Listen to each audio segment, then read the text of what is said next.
Assalamualaikum warahmatullahi wabarakatuh. Bismillahirrahmanirrahim. Alhamdulillahirabbil alamin wa bihi nasta'in ala umri dunya waddin. Wassalatu wassalamu ala asyrafil mursalin wa ala alihi washabihi ajma'in. Rabbi shrah li sadri wa yassir li amri wahlul 'uqdatam min lisani yafqahu qawli. Subhanaka la ilma lana illa ma 'allamtana innaka antal alimul hakim. Alhamdulillah, jemaah yang dirahmati Allah sekalian, yang dipanggil Allah datang ke rumahnya di pagi hari ini, pagi Jumat ketiga bulan Syawal ya. Kita sudah mau masuk minggu ketiga ataupun minggu keempat bulan Syawal.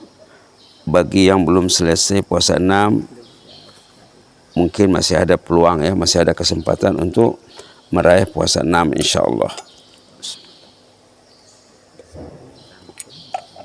Kita ambil satu ayat, dua ayat dari surah yang kita dengar nanti tadi dibaca dalam salat, surah As-Sajdah, yang selalu disebut jumlah ayatnya 30, jumlah hurufnya 1523.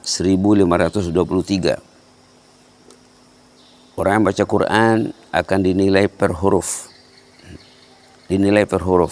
Jadi orang beriman tidak pernah malas membaca Quran ya, karena nilainya per huruf. Kalau 1523 berarti nilainya 15.230. Nanti Yasin dilihat berapa huruf, surah Kahfi dilihat berapa huruf. Satu huruf nilainya 10. Kata Rasulullah dalam hadis baginda, Alif Lam Mim itu 3 huruf, berarti nilainya 30. Baik, Bismillahirrahmanirrahim. Kita melihat kejadian manusia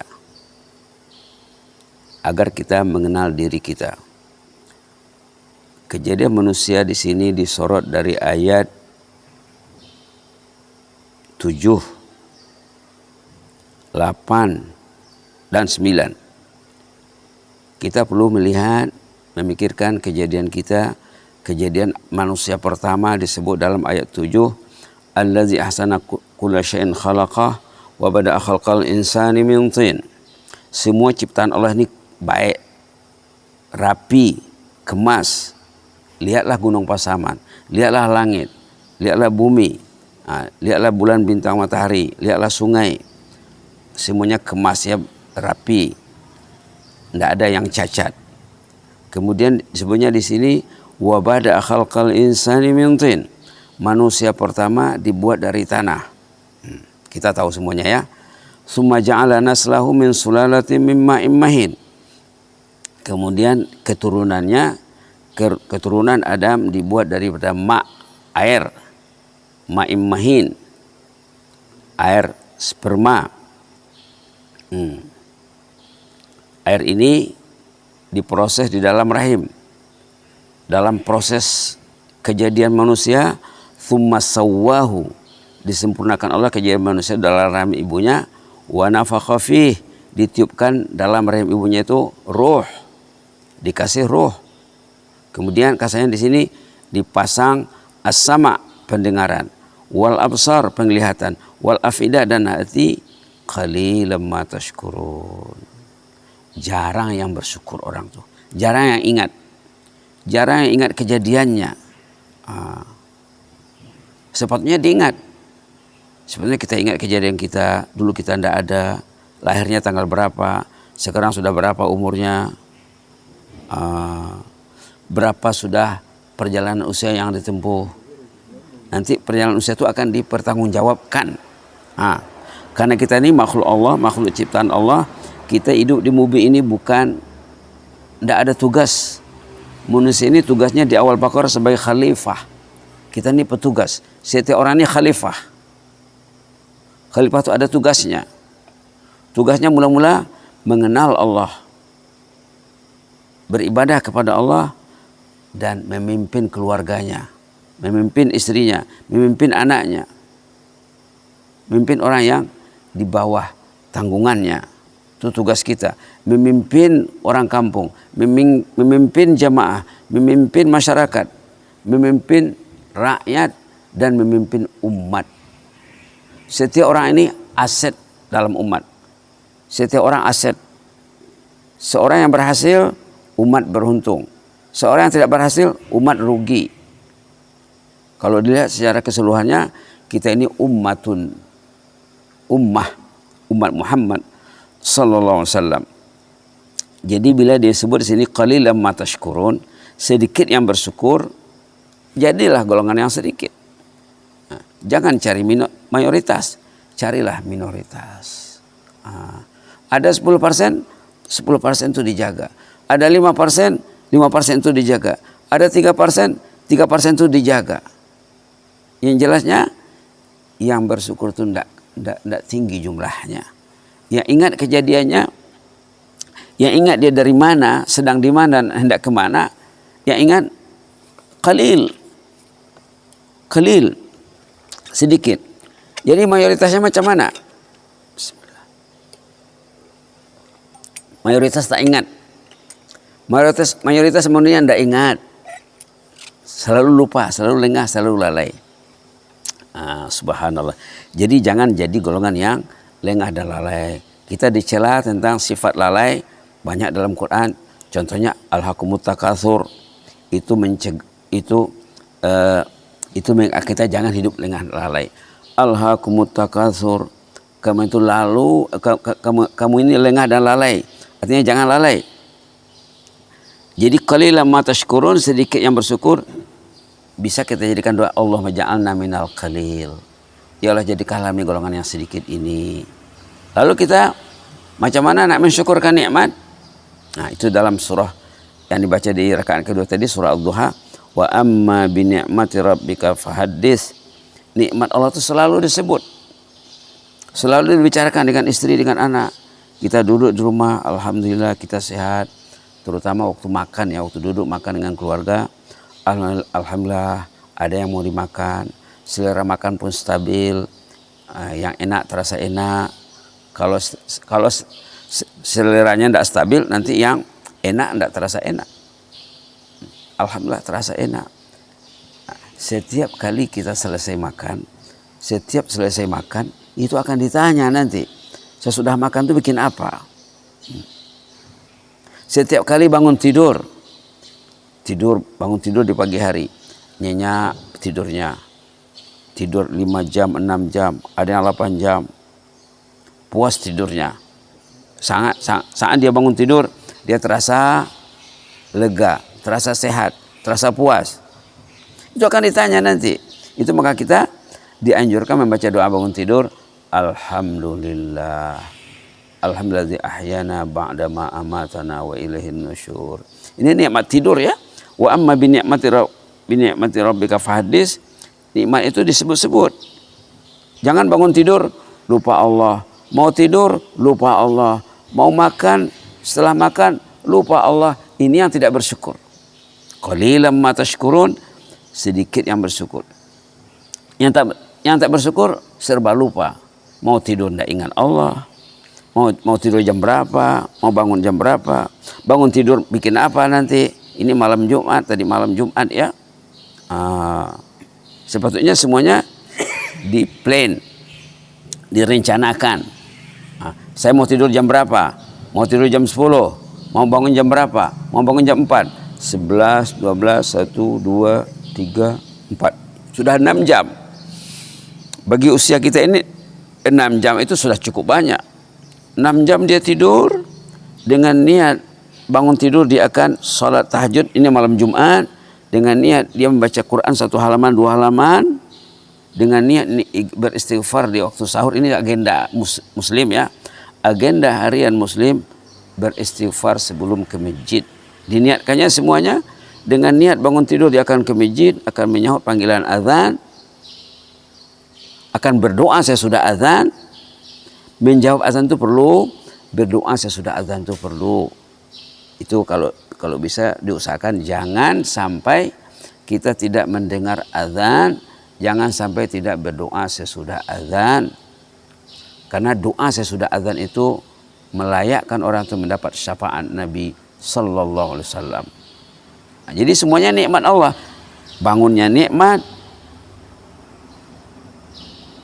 sholat tahajudnya nikmat, baca Qur'annya nikmat, istighfarnya nikmat, berangkat ke masjid nikmat, duduk di masjid nikmat, menjawab azan nikmat, doa sesudah azan nikmat, sholat sunat sebelum subuh 2 rakaat nikmat, yang katanya tidak dapat dinilai dengan dunia dan segala isinya. Kita mesti lihat, jangan tidak nampak. Sholat subuhnya nikmat, nikmatnya apa? Nikmat sholat subuh berjamaah. Orang yang datang sholat subuh berjamaah, nikmatnya seperti dia sholat 1 malam tidak tidur, dia mengaji Quran 1 malam tidak tidur, dia berzikir 1 malam tidak tidur, dia beristighfar, berselawat, mengisi malam dengan ibadat yang maksimal. Itulah fadilat datang sembahyang subuh berjamaah. Subhanallah. Duduk di masjid bertazkirah nikmat. Tazkirah subuh melayakkan orang itu dapat fadilat seperti naik haji yang sempurna. Ramai orang tidak tahu, maka tidak ada tazkirah di masjid, di musalla.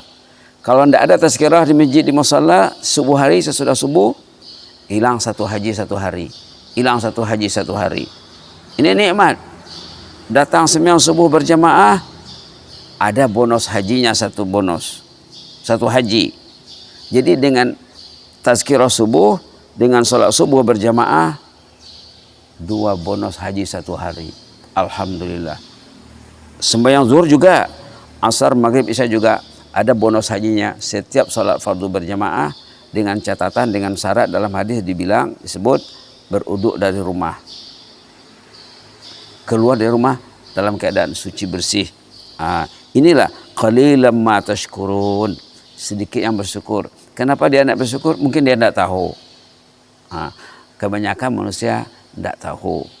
Itu maka Rasulullah mengatakan, kalau orang itu tahu, mesti diusahakannya jangan ketinggalan, mesti diusahakan juga datang ke masjid walaupun merangkak. Ingatkan hadis itu ya. Ingatkan hadis Nabi itu maka Nabi Muhammad sesudah salat subuh memanggil nama-nama orang yang tidak datang. Kasihan dia itu. Kasihan dia rugi. Berlalu 1 hari, berapa kerugiannya? Kalau dinilai dengan mata uang, subhanallah. 2 haji untuk subuh saja ya. Kalau campur ditambah dengan sholatnya 5, berarti 6 haji 1 hari. Subhanallah, subhanallah. Belum lagi dikira bacaan Qur'annya.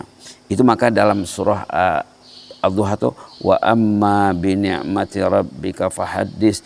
Nikmat Allah selalu disebut-sebut agar orang itu ingat nikmat dan ingat mensyukuri nikmat. Mengingat nikmat untuk tujuan mensyukurinya. Itu di penghujung surah Ad-Duha ya. Wa amma bi ni'mati rabbika fahaddis. Nikmat Allah itu selalu disebut. Itu maka kita tidak pernah jemu ya, bertazkirah pendek sesudah subuh. Kalau kita lihat pula di penghujung surah At-Takasur, summa latus'alunna yauma idzin 'anin na'im. Ini ayat-ayat tentang nikmat ya. Kemudian kamu nanti akan ditanya tentang nikmat Allah. Penduduk Bandarjo akan ditanya, berapa masjid, berapa musala di Bandarjo? Akan ditanya nanti. Masjid ini, musala ini, musala ini, musala ini. Berapa jumlah penduduk?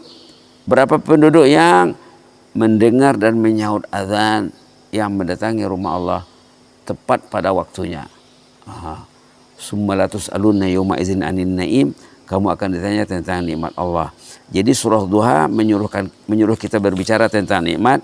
Surah At-Takasur mengatakan bahwa kita akan ditanya tentang nikmat Allah ya.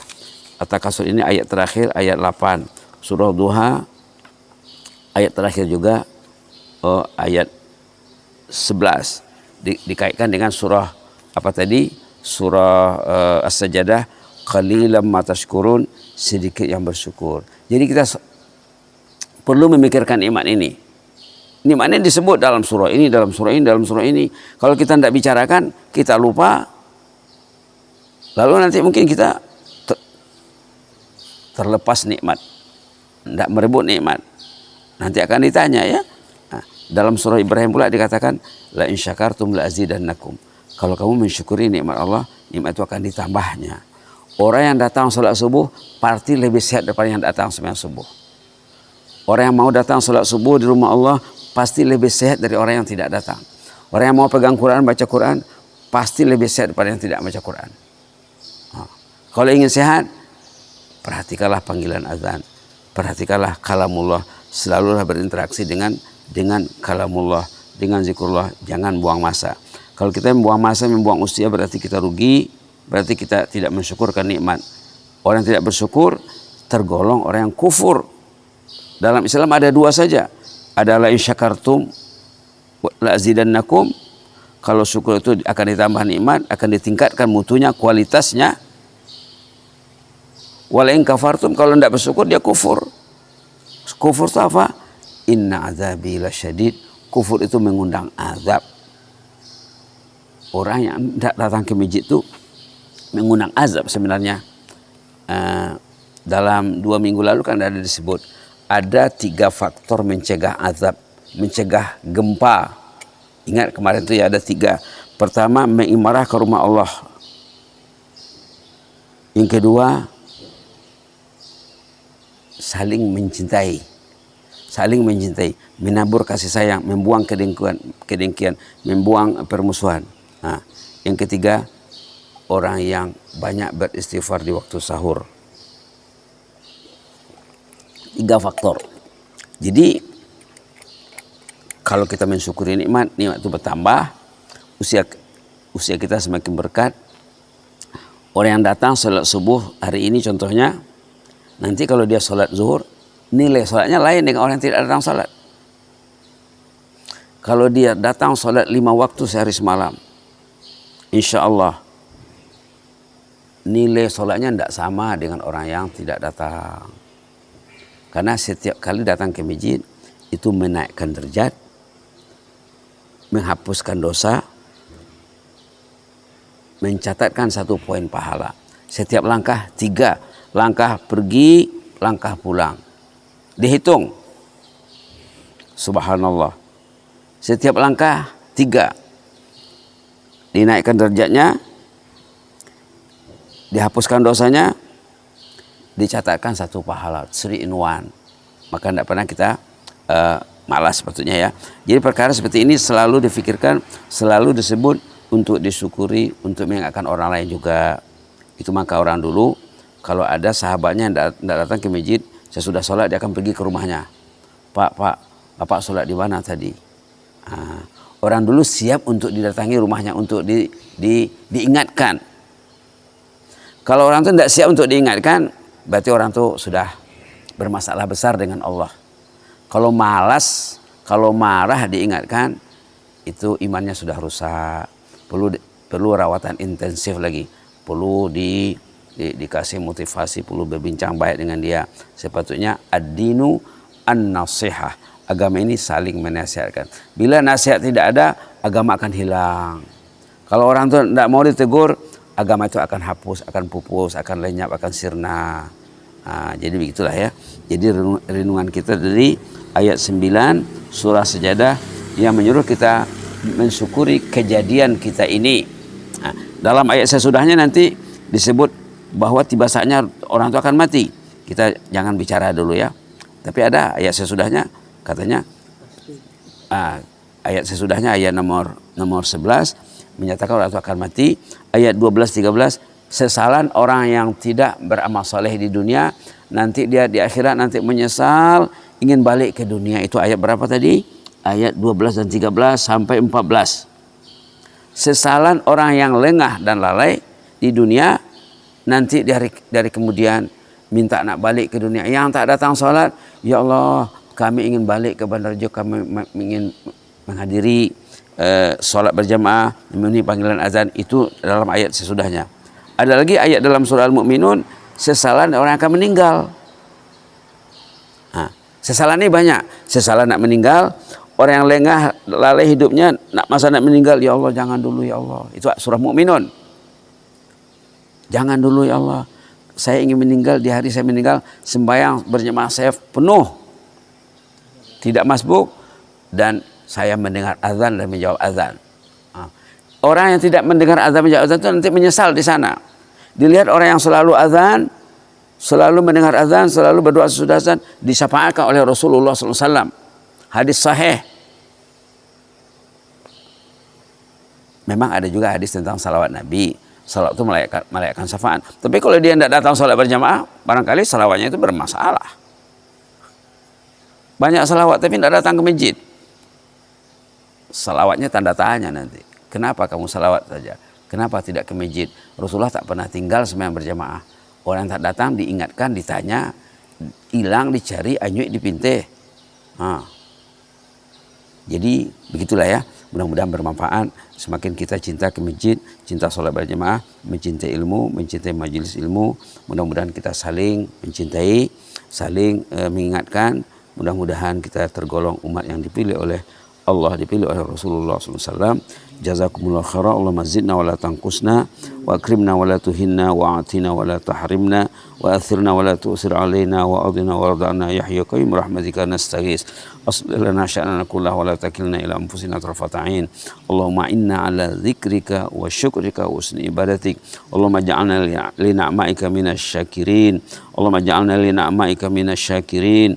Allahumma ja'alna li na'maika minasy syakirin. Ya Allah, jadikanlah kami semua jemaah sembahyang subuh di Masjid Al-Mukhlisin Bandarjo, jemaah yang mensyukuri nikmat-Mu ya Allah, yang selalu berfikir tentang nikmat-Mu ya Allah, yang selalu membicarakan nikmat-Mu agar kami mensyukurinya ya mujibas sa'ilin wa ya akramul akramin. Subhana rabbika rabbil izzati amma yasifuna wa salamun alal mursalin walhamdulillahi rabbil alamin.